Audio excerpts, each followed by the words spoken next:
Hi, I'm Johnny House Slack, and I'm a musician, singer, songwriter. Been doing it for a long, long, long time. And I just released an album, not self-titled, titled rather, Pipe Dream. It's 10 songs that have been written over the course of about 13 years, believe it or not. Finally got it all together, put this album together, and I'm going to talk a little bit about it. A man by the name of David Lannan, I guess I'm pronouncing his name right, David Lannan. Lannan. He reached out to me, so thank you, David, for reaching out to me. He's got a new music blog site. Check him out on Facebook. I'll promote that as well. I'll drop a link below where you can check out David's work. So David reached out to me rather, and wanted to interview me about my record and just interview me as an artist. So again, I do appreciate that, David, and I'm just going to read it off of the question here that he emailed me, the questions rather. So we'll just start on down the list and I'll answer them to the best of my knowledge. Thanks again for checking out the Pipe Dream album. I'll put a link below if you guys want to get that record. I do appreciate it. So here's the questions that David sent out to me. First one is, when and how did you first get started in music? That's a good question because when? Okay, first of all, when? A long time ago. I think I was 8 years old with my brother, and my brother is a drummer. He's 4 years younger than me, 3 years younger than me. And we started off playing music at 8 years old with some friends, and I'll get into that later. Uh, we started listening to classic bands like CCR and Kiss, and that's what got us started.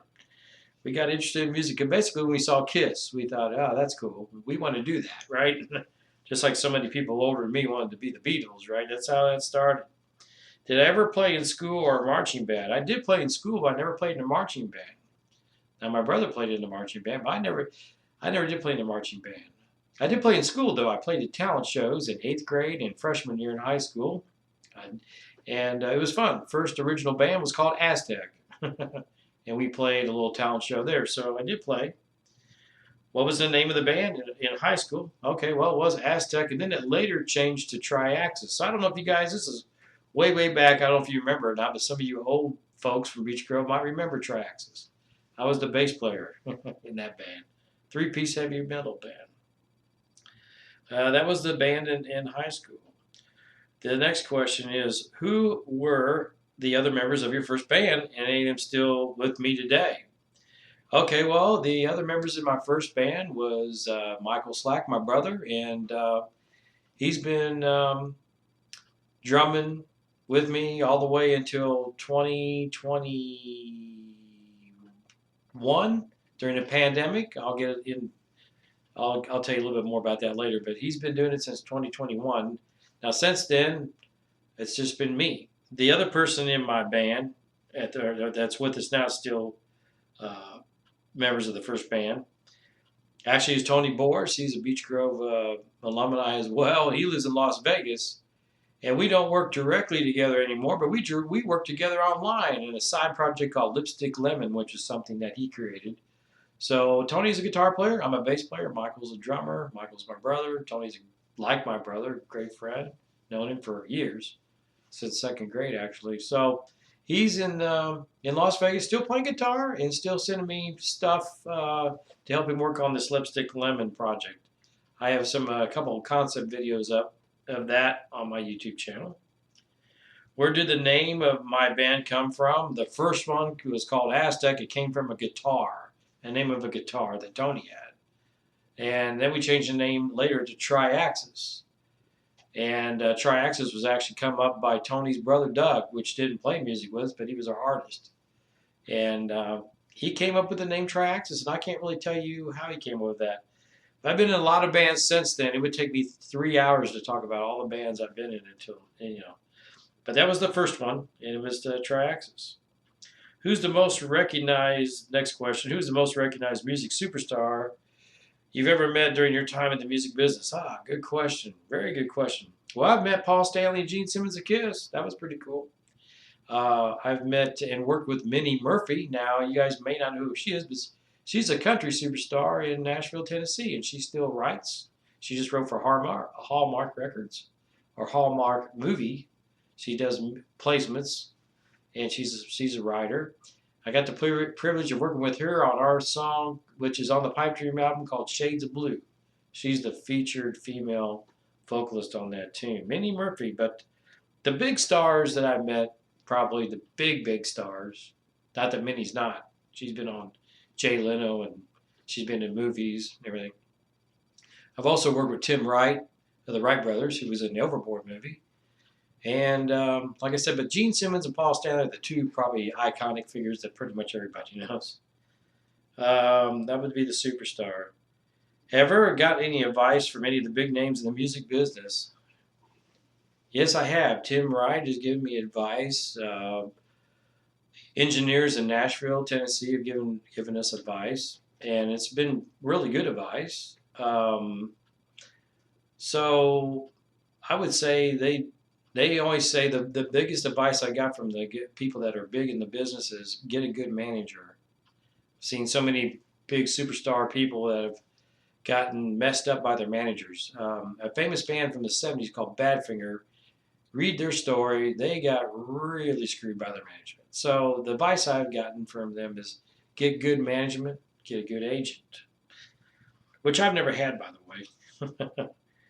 What genres of music have I done, and which is my favorite and why? Wow, that's a big question. What genres of music have I done? I've done every genre of music. I'm not kidding you guys. I've done every genre of music except for rap. And I've toyed with the idea of messing with it, but I really leave that to the young people. I've done everything from heavy metal to classic rock to blues to, and I actually wrote a country song called Cry the Blues Away. About the only country song I've ever really written. And I've done some stuff in between. I would also say I haven't really done thrash metal, although I've covered some Metallica songs in cover bands. I don't know if you want to call Metallica thrash. Maybe they kind of invented it. But yeah, I've done some everything. Heavy metal, classic rock, blues. The only other thing I would say, I've played with jazz, but I'm not really a jazz player. So I would say everything except for jazz and hip hop, probably, would be that answer. And which is my favorite and why? Wow. I'm kind of liking, right now, I kind of like what I'm doing, what I'm writing. And I guess my genre of music is kind of like a classic rock meets blues meets folk, kind of. If you look at my Pipe Dream album, there's a song on there called My Regret. And there's also a song on there called My Friend's Song, the two My songs I call them. Those are probably my favorite. And I like Collective Soul a lot. They're from the 90s. They were considered, I guess, in that grunge field, but I really like them. But I don't know. There's so much music I do like. It's hard to pick what's my favorite. But if you check out My Regret, I think to sum it up, what's my favorite? Anything that has a lot of emotion, anything that's written from the heart, that's probably my favorite. What are the inspirations for my original music? Wow. I can tell you, I started playing back in the 70s. I started, listening to all those classic 70s bands and rock bands, pop bands, you name it. And I get indirect or direct, I don't know, inspirations from 70s artists, especially when it comes to my bass playing. And, but I tell you what, I hate to say it again, but I really am drawn to Collective Soul and David Gray as far as musicians and bands that are doing it now. I kind of grabbed from them because I used to do a lot of hard rock stuff. I still like it once in a while. I mean, I just did a cover of an Audio Slave song, a tribute to Chris Cornell that's on my YouTube channel. But I would say right now I really like diving into like that David Gray kind of Collective Soul stuff. Next question is, did I ever get to audition for Americans Got Talent or any other music competitions? I never auditioned for America's Got Talent. That would be kind of funny. I guess I could do it now since the guy from West Terre Haute, he got on there. So, I guess I'm not too old. Other music competitions. Oh, yeah, I've been in a lot of Battle of the Bands back in the day, to name a few, and here in the state and out of the state. I wouldn't say they were big music competitions, but a couple of the bands I was in, we won first and second places in some of the talent shows and the Battle of the Bands things, back in the day. But as far as being on like Americans Got Talent or American Idol or The Voice, no, not on any of those. If you could open up for anyone in the music industry, who would it be and why? Well, it would be Collective Soul because I love Ed Roland's style of songwriting, and they're just such a cool band, and they're drummers from Indianapolis. So, but yeah, I'd love to like open up for Collective Soul. I just seen it here a few weeks back with Hootie and the Blowfish. I'd like to open up for those guys, Hootie and the Blowfish. But yeah, Collective Soul would probably be it. Probably because my original music is in that genre of like a Hootie and a Blowfish and a Collective Soul. Do I have any of my own recording studio set up? Do I record albums for others? I have a very small recording studio, basically a demo studio right here next to me, where I'll just write ideas. I have recorded for other people in the past here, demos. But if I got an idea and I really want to put it out there on a good quality platform, I go to Roundtable Recording Company in Broad Ripple, Indiana. My engineer is Corey Miller. So you want to check them out, Roundtable Recording Company in Broad Ripple. That's who I go to. That's the studio of choice.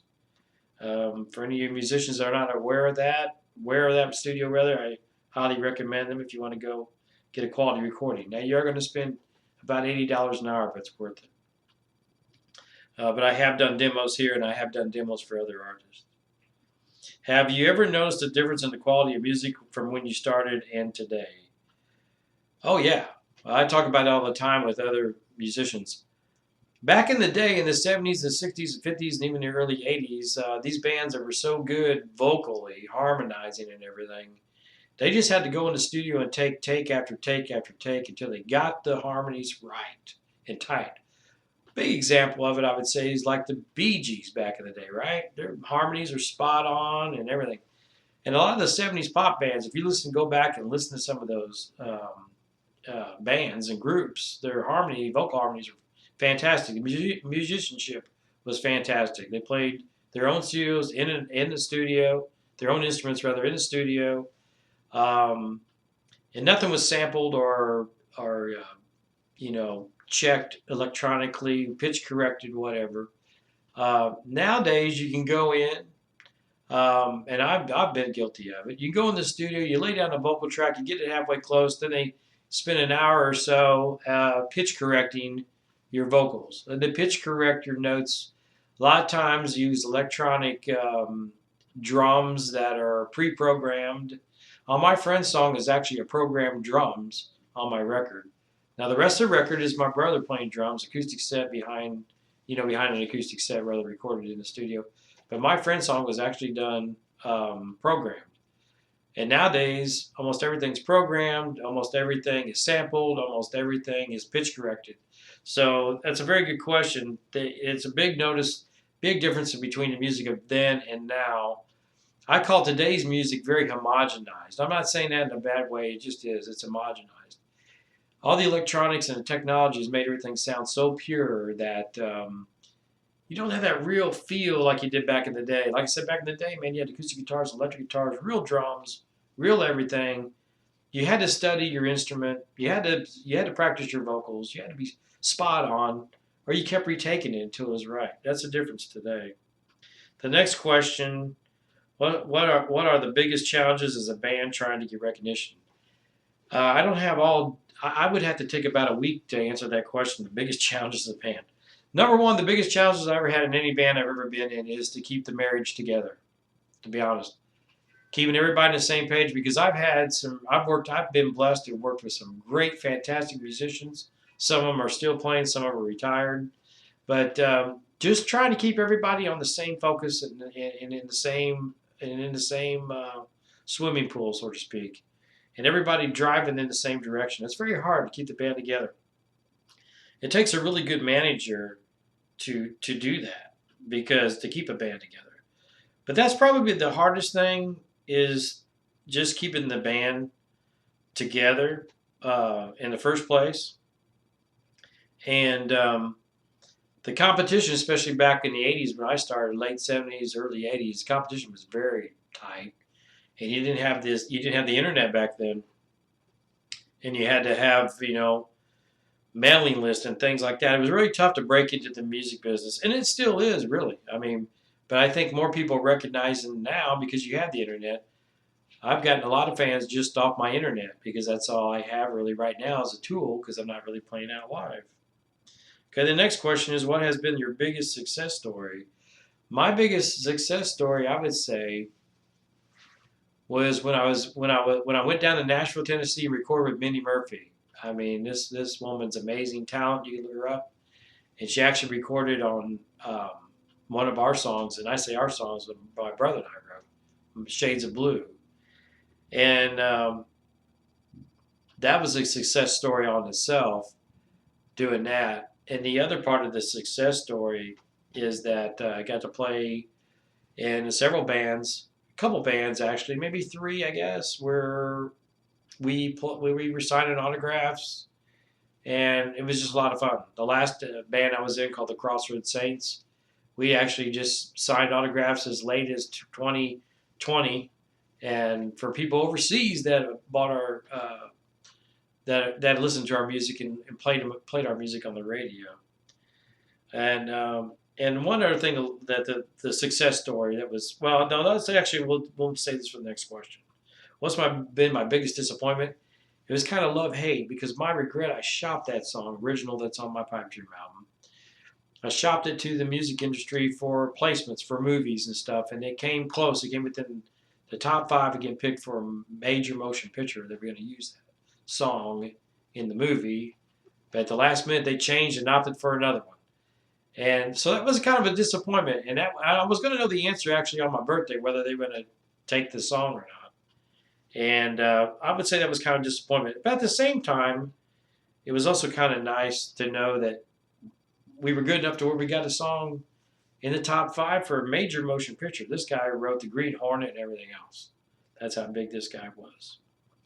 All right, next question. How many albums have I recorded? How many original songs have I written and recorded?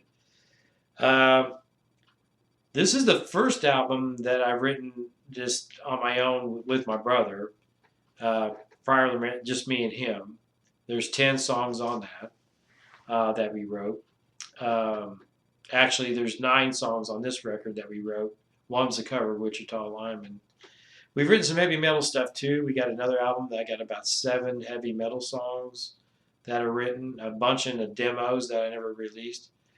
And I was with a band called the Crossroads Saints. I did 2 albums with the Crossroads Saints, and there was probably over 30 songs there that I contributed with.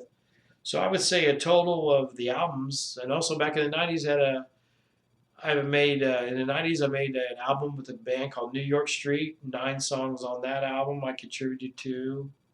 And I was in a band called Gypsy Runner, and that's a 10-song album. So I would say 4 different albums that I've been on with different people. This being my only solo record, this last one, Pipe Dream. And probably a total of maybe 50 songs probably that I've either written or contributed to. Next question is, with a lot of music industry being in California, Tennessee, which I've been to Tennessee, why have I decided to stay in Indiana? Well, because Indiana's my home. I've been in Tennessee a lot. I've been to Vegas to do music, but not California. I didn't want the rat race of California. I was almost going to do that back when I was 20 years old with Triaxis. We were this close to going to California, and who knows? We might have made it, or we might have sunk. We just don't know. But we didn't. I basically was just too grounded in Indiana to really step out of that comfort space, I guess, and step out and go to like California to try it. I've been married and have kids and stuff. That kind of helped me stay here. But I did venture to Tennessee, and I played down there in Nashville quite a bit, and liked that trip. Next question: what did I like about growing up in a small town, Beech Grove? Just that. I like small towns. Beech Grove today is not the Beech Grove it was when I was a kid, 50 years ago, to say my age. But I always did like the quiet of a small town. I don't like the hustle bustle. I think that's one reason why I always stayed away from California. LA it was just too big. I don't. I've been to Chicago. I've been to New York. I don't like big cities. I'm just not a big city guy. I'm more of a kind of a country suburb person. And Beech Grove had that feel, especially back when I was a kid. I mean, there was cornfields and stuff around me back then. They're gone now, but it was like living in the country. Next question is, how did I get involved in concept videos? What can they be used for? I like concept videos for a couple reasons. For one reason why I do concept videos, because I can do them on my own and I don't have to pay a guy $1,000 or more a video. We have one video that's called My Regret, which we paid money to have a professional shoot. All the rest of them are concepts because I can really essentially do concept videos for zero money, just time. I like concepts too for me because I'm a solo artist right now and just basically a singer-songwriter. So, and I'm older, so I like to just like showcase the music with something that the crowd can look at visually that's maybe more entertaining than just me sitting and playing acoustic guitar. Not that I'm knocking myself, but I just feel like we need something more exciting going on. I like all the kids seem to like visual. Young people that like visual, they like things going on all the time. Try to keep it busy. But the main reason why I do concept videos because they're simpler to engineer at home, and they're very budget friendly. So if that's what you're into, if I had a big contract out there, and I would shoot some real music videos because I got a lot of ideas but the production costs are just astronomical, and you look at guys like the piano guys and stuff like that. They got a huge budget from the record company, and you can tell. We'll see how it goes. I want to do a couple of really good videos coming up, but we'll just see how it goes. Okay, so last question, and thanks again, David, for for asking me to do this. That's an honor, and I love it. What goals do I have for the future? Last question. What goals do I have for the future? Well, first of all, my goal is only stay healthy and just living right? That's the goal. But as far as music goes, is to keep writing and keep sending it to my publisher because I do have a publishing deal with Roundtable Recording in Broad Ripple, Indiana. So right now I'm just writing music pieces to send to them in the library, put it in the library, and then they're responsible for shopping it to people. And I love to get something on in a movie, motion picture, or a series, or both on television. I think that would be just so cool to be able to do that. But that's kind of the future. Wouldn't mind playing maybe some acoustics, stripped down kind of gigs later. As far as me being in a big band and taking it on the road, yeah, I don't know. I always think that anything's a possibility. I try to keep an open mind. But basically just staying healthy, and that's plans for the future, and keep writing music.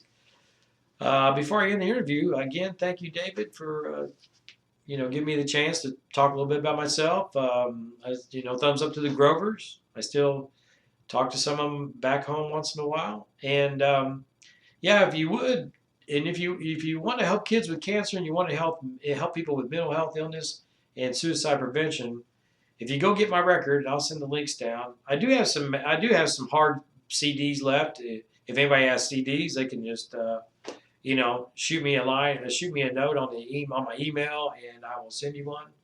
But a lot of people don't play CDs anymore. But I do have some of those available if you want, and but most of them are for downloads. But anyway, the point I'm trying to make: 10% of the proceeds go to St. Jude's Cancer, Children's Cancer, and Mental Health Awareness.